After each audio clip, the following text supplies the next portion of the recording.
Hey, welcome back. Today we're going to cover writing action plans. I'll link a video up here that goes over it in a bit more depth, but if you've already seen that video, let's jump in.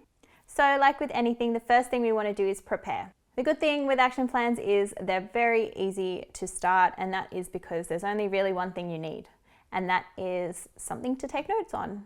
If you're like me, you like to write things out by hand, but you can also use your phone, an iPad, whatever technical device you would like to use. And once you have your note-taking apparatus of choice, you want to divide it up into 3 sections. So you want to have a section for triggers, a section for warning signs, and a section for action. If you're using a notebook, you may want to use a page per section. Phones are great because you can, write in each section and it'll space itself out, so that's always good. With whichever one you choose, just make sure it's something that's accessible, it's at hand at all times, so that whenever the ideas come to mind, you can just pop them in. So hit pause, go out and get whatever device or notebook you've chosen to use, and we'll get started. So as you may remember from the other video, the first thing is triggers. And this is very personal and specific to individuals because it comes down to the experiences you've had in your life. Although triggers are very determined by each person, there are some situations that just increase stress. Things like finances, changing circumstances, unknowns in the world. They're all things that are quite common and might be good starting points to help you find your triggers. If you're having trouble identifying what your triggers are, try this little activity. Take some time to think back to the last moment when you were in high stress and feeling like you're entering a negative mindset. Once you have that moment in your mind, evaluate it. Think about what was happening, what you were talking about. Think about where you were. These may all be little clues to pinpoint what was the moment that set you off into the negative spiral. For me in this exercise, I can identify 2 main triggers. It's really easy for me to identify them because they're still very sensitive. And when I say sensitive, I mean it doesn't take much to set them off. The first one is reminders of my dad. He passed away just over a year ago, so it's still very fresh and very raw. Still feel very much in the grief and loss process. It's very easy for that one to be set off. I'll probably start crying thinking about it. The second one is driving past hospitals. I find this to be a trigger not just because of the circumstances around the passing of my dad, but also because at the beginning of the year, I had quite a few complications with my pregnancy and birth of my daughter. So again, very fresh. That trigger was a lot bigger earlier in the year, but as things have gone, it's kind of narrowed down to just being when I'm going past hospitals. Pause the video here, take some time to think about what your triggers may be, and once you're ready, we'll come back and do warning signs. So now that we've had a chance to come up with a few triggers, let's look into warning signs. If you saw the last video, you would have seen that we can break this down quite easily into things that are physical, emotional, and behavioral. For me, this list is a lot longer than my triggers. I think that depending on the day, the circumstance, where I am, what I'm doing, the warning sign can be different. But I definitely noticed that with each of my warning signs that it's my body and my mind telling me that I'm under stress. So in a way, I'm really grateful that my body takes time to tell me these things, because in the busyness of life, you don't really want to be focused on, is this experience going to make me sad? Is this experience going to stress me out? Is this experience going to put me in a bad mindset? Our bodies have created ways for us not to have to do that. That's why we feel anxiety, it's why we feel worry, it's why we feel stress. It's also that we can just continue with our lives as we need to, and when things are becoming too much, our body warns us. So like I said in the last video, you may find that things are coming up physically, so you may want to do a body scan when you're thinking about that experience. Think about how it affects you in your body. After that, you may want to think about how you behave. Do you find that you become really aggressive? Do you find that you isolate? Is it that my routine has slipped? Have I stopped showering every day? Have I let my hygiene slip? Have I stopped sleeping? Are there things I'm doing behaviorally that are either increasing the stress or are increasing because I'm stressed? I definitely recognize at the moment there are some of my warning signs that are coming up a bit more than often. I know that when I'm in a moment of anxiety, that I find I'm writing lists, and I will write lists about the most random things. Like I have a list in my phone of the spices that I want to have in my pantry. And that list doesn't only just go to the spices, but it also lists out how I want to store them, how they will be displayed in a pantry. I don't even have these things. I'm like, I don't even cook with cinnamon. Why is cinnamon on the list? Like, I don't know. It's on the list though. When I'm in a healthy mindset, writing lists is really good for me because it gets out the things that I'm thinking and it helps me organize stuff, and I love to do that kind of thing.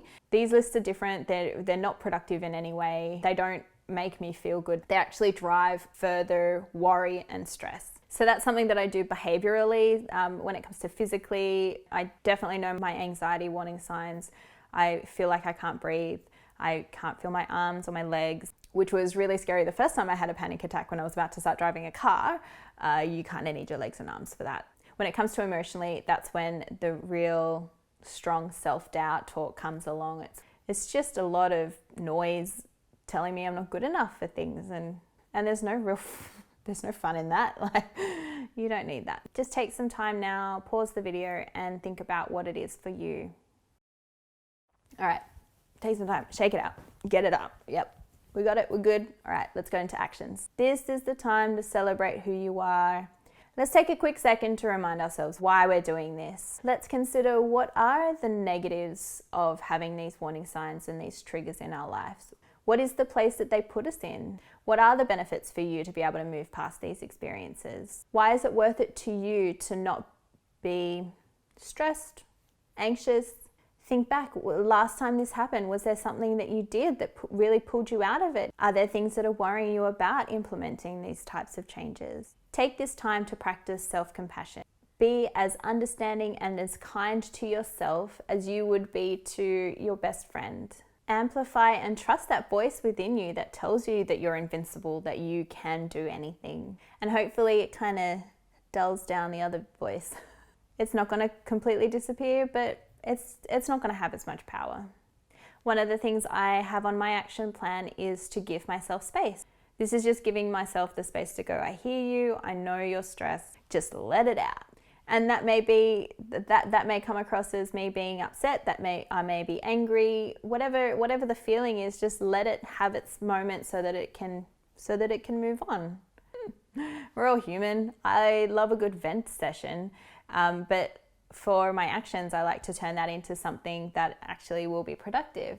And so I know that I have a handful of people that I can call and talk to about whatever it is that I need to vent about, and then they will help me turn that into something more productive and more positive.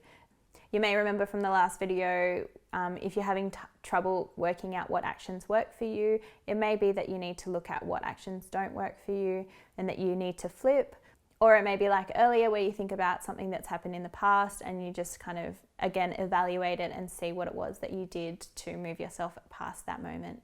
So again, pause the video here, take some time to think of your actions. While you're in the action headspace, I would look through that list and try and pick out things that you already have the tools to be able to do. Take this chance to create space for those tools. Bring them together, put them somewhere that you can access them, where they're visible, so that when you're in need of this tool, it's there, it's ready for you. And then look at the other things on your list. And if you've got something like journaling on your list, but you don't have the journal yet, then you go, okay, well, I need to go and get a journal. Make it so that these actions are available to you. This final part is all about how you're actually going to use this plan.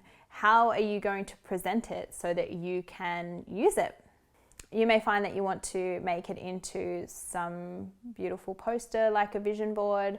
You may just want to leave it on your phone, but you know you can look at it whenever you need to. For me, I like to write it out and make it look pretty and put it somewhere that I know, again, it's somewhere that I can actually get to it.